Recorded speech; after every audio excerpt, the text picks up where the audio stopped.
Alright, welcome back to Super Sentai Review episode 269. This one, I'm going to do two straight videos for today for Super Sentai. Of course, I'm going to do a little more in a bit. Okay, first we're discussing just the crossover movie Gekiranger versus Boukenger.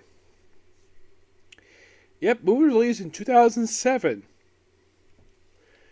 I think it was, wasn't it? It was 2007 or 08 this movie came out. 08. Yeah, it was 08. Roughly about a year after the series. Now, the movie starts up interestingly with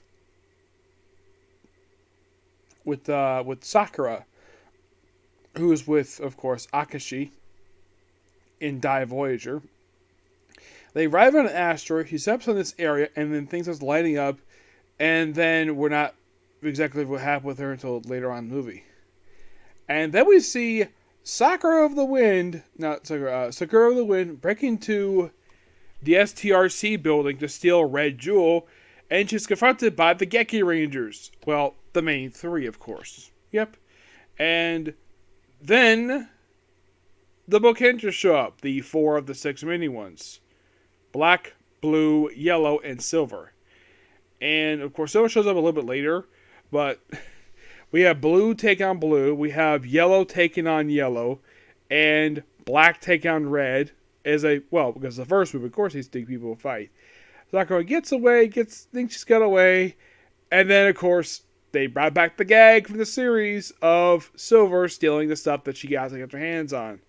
Yeah, it's like maybe that they forgot that he did this, but yeah, he did this. Which, great continuity nod, the fact that he actually did do this in the series. And then right after this, she gets away and she's not seen again until the end of the movie. I am not kidding. And then, of course, basically, they're asked by Miki to come to the building. Well, as Gekiranger, the Boukengers, which, of course, they do know about the organization, so they're not, now, in the case of Geki Red, he did not know anything about these people at all. Miki does. She's very familiar with them. And also, when Nakamura shows up, like, hey, Miki, hi, Sensei. Yeah, and here's the thing. It's revealed these two, they know each other because they both attend, get this, they basically go to the same curry restaurant. That's how they know each other. Like, okay, interesting. Explains that. I'm like, how the heck do you know what the SRT building is? That was never explained here. But basically, they reveal that and of course, we see Akashi where he actually takes the red jewel, and he's wearing a black coat. Like, oh crap, did he go evil? And we'll get to what happened with Sakura, and it's hilarious what happens here. So, they explain basically. And of course, the cat sensei comes in, and of course, Nakashi proceeds to tickle him, which, that's all her, stop doing it. Of course, he's like, oh, keep doing it, because he loves that. Because of course, he loves the fact that Gekiranger calls him Kitty. Despite the fact that's not really his name, but he doesn't mind being called Kitty. Especially because he's a cat now, so he likes it. They're basically surprised the fact he's a cat. And here's the thing. Nakamura, when he sees him, there's no reaction. So they explain that apparently if you combine this jewel with the blue jewel, something really bad will happen. Now, apparently the main villain of the movie, whose name is Cosmic Kempo Master Pakamichi the 12th. Now, this might find interesting. Like in the case of developments from Boukenger, he is based upon a mecha from a previous series. He is based upon, believe it or not, he is based upon Veldorine from Go Ranger. And you're thinking, really? Yeah, as in the second jet used by the Go Rangers. Yep, the very second one. The one they used the second half of the series for it was destroyed at the very end. Yeah. I would say, yeah, it's based upon it, but thought that was quite interesting that the main villain in the movie, basically, like his villains from Boukenger, are based on previous mecha, which good job for that one. Not all the mecha per se, just some of them really good, just based on the more popular ones per se.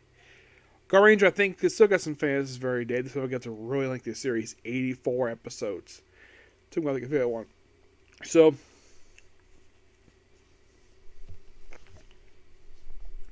then, of course, basically we see Camille where she's sitting outside the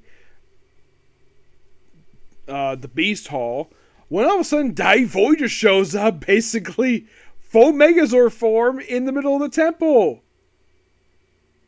I should point out that the Gekarangers never did this in the show. Nope, they never did. Also, here's a question. Where the heck is Long during all this? That's a really good question. Where the heck is Long? Because he was so active during the series. He's not in the movie, surprisingly. Yeah, I'm not really sure why he's not here. We just had Camille and Leo here. Oh, and Dio also is not here? They're grunts. Yeah, that's kind of weird, though. Just these two? I'm like, that's it? Just these two? Not the grunts. They do have a monster here in this movie, who is a complete original. Yeah, the monster's here. He's Becca. He is basically Rin Ju Pamaskin Becca. Basically, he's a very much a useless monster. And you might be curious, was it adapted for Power Rangers Jungle Fury? Nope. Yeah, he is pretty much an idiot who is really stupidly strong.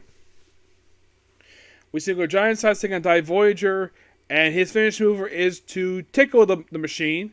Doesn't work. And then we see Baku Pink break into the temple, and then she finds what she's looking for. And of course, Leo, when he briefly fights her, he's like, this key, I don't recognize this one. And then Akashi comes out of nowhere. I'm like, this is interesting. Akashi, Baku Red versus Leo, one of the main bad guys of the majority of Gekiranger. I'm like, this is cool. Before I continue here, this movie was never adapted for Power Rangers. Nope. Never was. As far as I could tell, now in the case of what happened with why we didn't see Gal Ranger we didn't see Wild Force versus Ninja Storm, it was mostly put budget in the fact they changed countries for that one. This one, I don't get why this was adapted. This one was quite interesting. But no, they chose not to adapt this one because, well, the problem with Jungle Fury is once the series wrapped up, basically just Casey showed up in an episode of Megaforce, and that was it. That was pretty much the only character outside of the main series, because no one else did. Because apparently after, I think it was SPD, they actually stopped doing team-ups. Disney stopped doing it for some reason. I don't know why. It's quite baffling, to say the least. So then, of course, they agree to team up with each other just to, well, unlock this door. And, well, teams do agree to work with each other while they retrieve their friends. And, of course, they see climb a mountain to get this particular area, get this space kung fu. Yes, seriously. Oh, it's revealed that apparently this guy, the evil in the movie, actually battled the founder of the order that Gekiranger is part of, Bryce Lee. Yes, the character who's named after the legendary Bruce Lee. I'm like, this is interesting. Yep. Yeah, apparently his orbs are precious, and of course, then they, well, follow them up to this mountain to go in the temple in South America, of all places. Yes, South America. And they put the orbs in. Sakura puts hers in, no problem. And then, of course, Akashi hesitates. Then he puts his in. And then it's revealed that Sakura's been possessed the whole time by the villain in the movie. And he gets his power, and Leo and Camille follow him along with the hippopotamus, where these three get brainwashed by him. So then we have these two break up the team. We have the villain in the movie take on the two Red Rangers. We have Leo take on, if I remember correctly, took on Wolf, Chopper, and Silver. And, of course, Camille took on all three girls. And in the case of Hippopotamus, it was mostly put Black, Blue, a Boukenger, and I believe it was, well, actually no, it was actually Blue. It was actually the two brothers, who teamed with Silver, basically, Geki Blue and Geki Wolf. They teamed with them, and of course, I think it was Blue, Black, and I believe it was Chopper took on, well, the Hippopotamus, where he was pretty much defeated. And of course, Moon goes giant size, and of course he goes to the moon, and of course bring all the mechas to the moon, with the exception of the mecha used for Chopper, for Geki Chopper for some reason. I don't know why. And they battle him, and it's a really cool fight sequence on the moon. And eventually he's destroyed, and they all go back to Earth. They thank each other. And then of course that, well, Akashi is not the chief. We have this really funny scene where Sakura calls Akashi by his first name, Satoru. And of course, basically, everyone teases like, Satoru! Yeah, continuing development of her feelings for Akashi. Yeah, this I thought was a really cool nod to to her crush on him, to her, basically her feelings, which I like the fact they do follow up with some stuff from the series. Like, oh, another example here, the Black Ranger, Manuki, he's still the chief of the team because Akashi handed up that position to him when he left Earth. Which, granted, that part, also this movie has no explanation of why Sidebender is not in this movie. Yeah, I thought that was kind of weird. I mean, it wasn't destroyed. No, because we saw at the end of during the 6-month time skip, at the end of the first time skip they had, where he still had it and it was perfectly fine. Here it's just not here. Did he stop using it? Don't know. It's just not here. Excuse me. Then we see him training. We see, well, the two range training together. We see the girls training together, where Sakura gets a Gekiranger training, no problem, while Nakushi is just having difficult. And then there's a funny scene here where we have Ken, Gon, who is actually the Geki Wolf, and Iki, while eating raw vegetables. I thought this was funny because I'm glad I brought back this thing, because he's, you know what, he that's one famous thing he did, one of the famous gagging in the series. He's always over eating raw vegetables.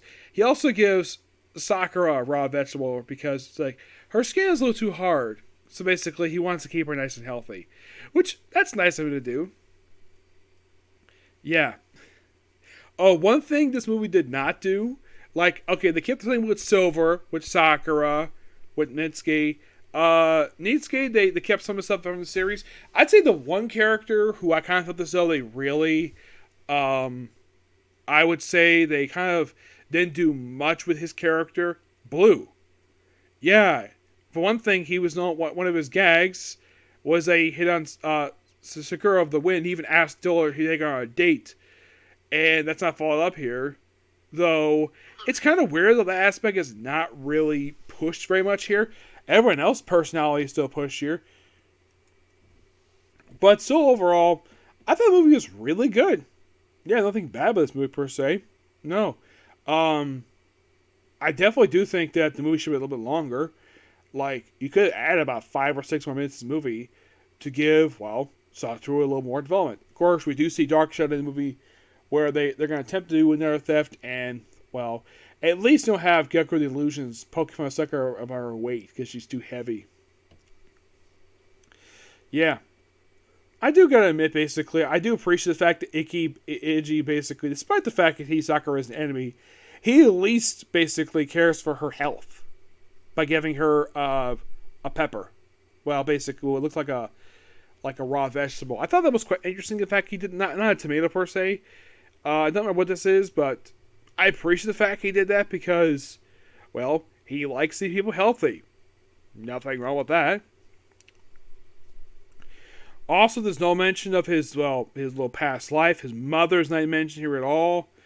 I kind of realized that stuff was missing for this movie. I do appreciate some nods to Boukenger in this movie, but I kind of felt as though they should have basically pushed it a little more. Like, I think the biggest thing, in my opinion, they should have basically continued development of the potential romance between Akashi and Sakura. These two, like, of course, she's had a thing for him the whole series, and it's like they could have basically stated that these two, that she could confess to feelings at some point, but who knows? I definitely think it should. Sadly put, the team itself, with the exception of appearing Transform in the 109 movie, the team itself will never put together again. But we'll talk about Akashi way up to the next video. But in the case of Eiji, the one who played Silver, he of course would play the character one more time after this in the 4 continuous Super Sentai Special Strongest Battle, while the rest of the team were pretty much basically never seen again in the franchise. Also, Zaban appears in the movie. Great to see him in the movie. He was never seen. He was, exception of him briefly appearing in, well, Great Legend War. He didn't do much after this. Not really. You probably was asking this, like, was this movie his last time he appeared in the franchise? Well, Great Sword Zaban. Well, he did appear in that special as well. But what about the villains? The Dark Shadow.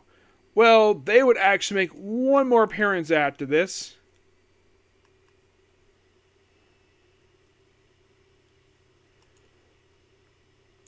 They would appear in Gekiranger versus Space Sheriff Gavin.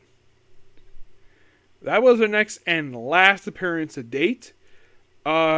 Do not know the reason why that they had appearances. I kind of forgot she was here. I didn't recognize her because I didn't watch this at that point, so...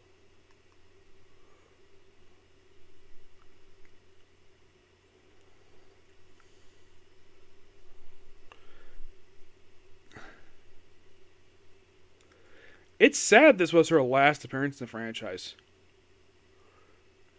That movie, which I kind of talked about already, thanks to, well, talk about in Super Time. I'm going to talk about it again when I talk about on the Metal Hero stuff, but that was her last appearance. That was 11 years ago. You're thinking, really? Yes, really. This was 11 years ago.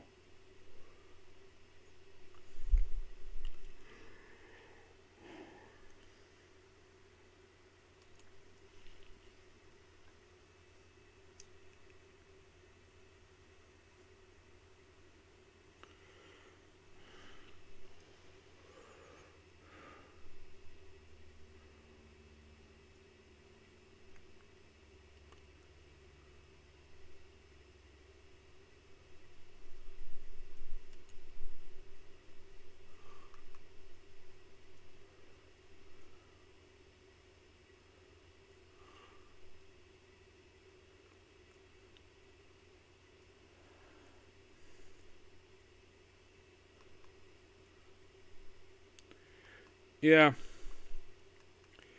It is very sad that was her last appearance. I kind of wish, basically. So, they did have, well, in the case of the characters, Kodachi Monster, one of Cameron's create, she appeared as, despite the fact it was actually, well, Materix,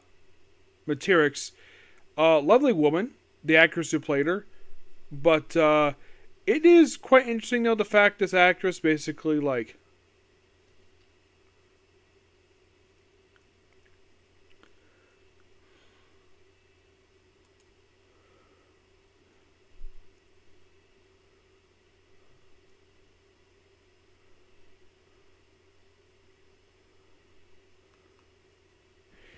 yeah. Yeah.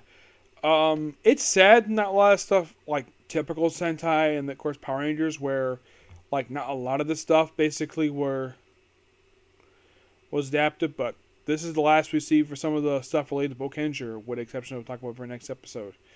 Let's talk about the Gekiranger episode with a tribute to it. I'll talk about that. Okay? Next video. Bye.